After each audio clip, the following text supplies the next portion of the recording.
Hey everybody, it's Tafony here once again. Hope you're doing well. Today, I'm resisting every urge in my body to make a reference to Apollo the Bird, and we're talking today about the 2 HP hat.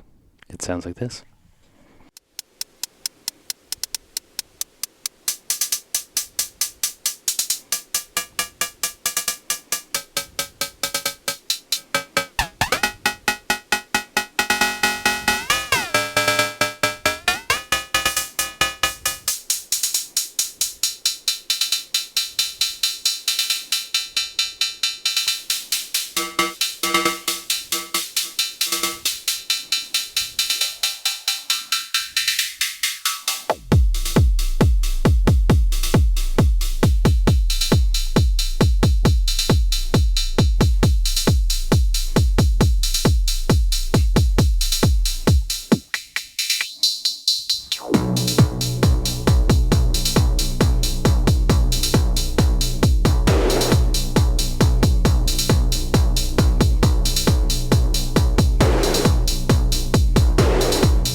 Okay, let's go into it.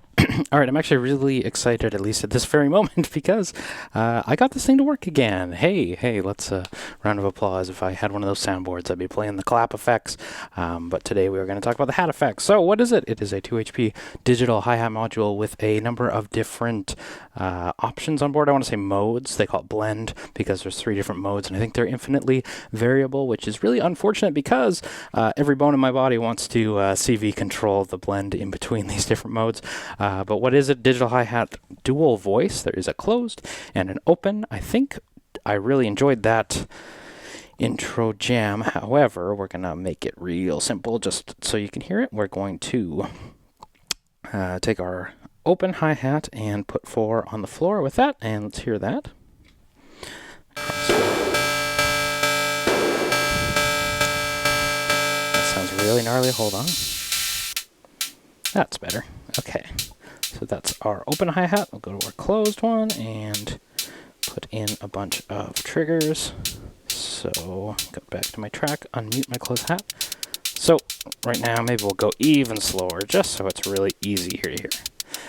Just so it's really easy for you to hear. So, the open and closed ratios are fixed to this decay knob, but 5 times the length on the open that is on the close.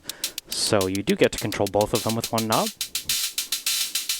which in practice sounds kind of limiting, but then when I grab this thing, that is totally fine. It just feels like a drummer's hitting harder on a hat with a clutch that's looser, if that makes sense. Maybe I shouldn't use the real drum metaphors, but you know what? I think it makes sense for the hat, using every ounce of resistance I have to not make those Apollo references all video. So more decay.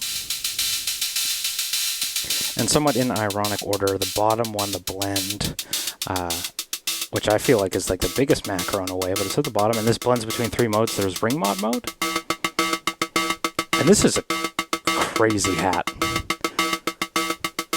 Like, that's almost into, I'll talk about sizzle in a moment, but there's actually a surprising amount of versatility here, which I think is kind of crazy given how small it is, but we'll go through our ring mod mode, and I believe this like is infinitely changeable. There's no jumping, obviously, between the middle mode, which is filtered noise. I assume that makes it pink noise. I don't know if it's like some sort of hiss at other angles or what, but filtered noise in the middle, and then there is digital oscillators on the right. Now, like I said, there's a lot of versatility here because these are infinitely variable in between. Again, no CV. I really wish you could just modulate in between these modes because that would be super fun. But you can't. What you can do is modulate the sizzle, and the sizzle is another. And the sizzle is kind of like, I don't know, I always say like the best hi-hat synthesizers have lots of sizzle to them, and more sizzle doesn't actually necessarily mean more sizzle in the way that I'm describing usually, but it is a like macro control for the different sounds, right? So we get pitch here in that one, but then here we also sort of get pitch there.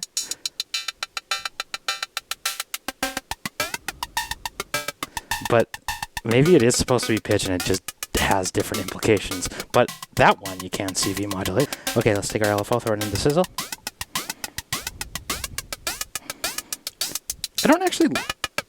I have found some sweet spots in the ring mod mode, but I find really where I want to be is like in this territory, the filtered noise territory, which is just fine. Decay.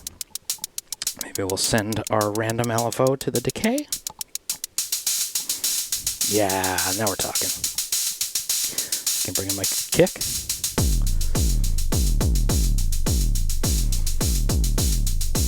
Yeah.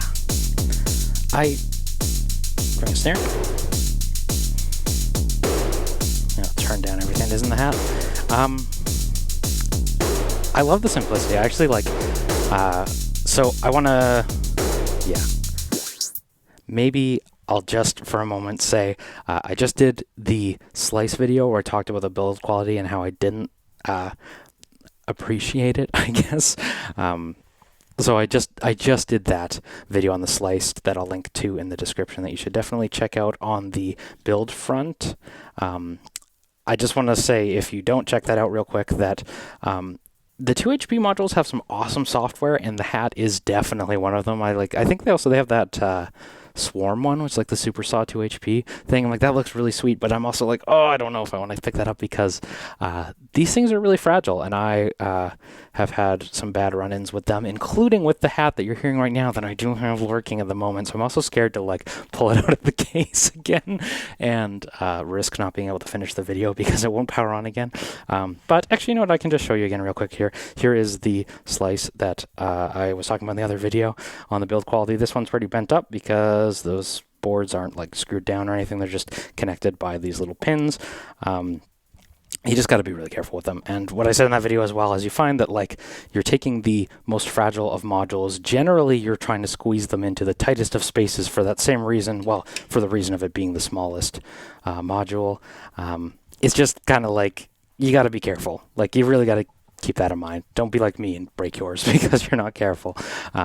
Just something like the Erica Sense Pico voices that, or the Erica Sense Pico line, not necessarily just the voice. Those ones, you don't have to have that parallel mounted board on the back. You can just give up 1 HP for like a lot more stability. It's also an uneven HP size, which sucks, but I don't know. I just feel like these, as much as it's nice that they're really small, they're also just like, I would definitely take a 4 HP version of the hat that had a CV control over the blend mode, and I didn't have to fear about fear about breaking every time I re-rack it. But today it is working. It wasn't working before. And I'll show you what I did now that... Are we done with the video? I think we're done. I hope we're done. You know what? I'm a gambling man today. I'm going to take it out of the case, and I'm going to show you what I did to get mine to work. I glued it.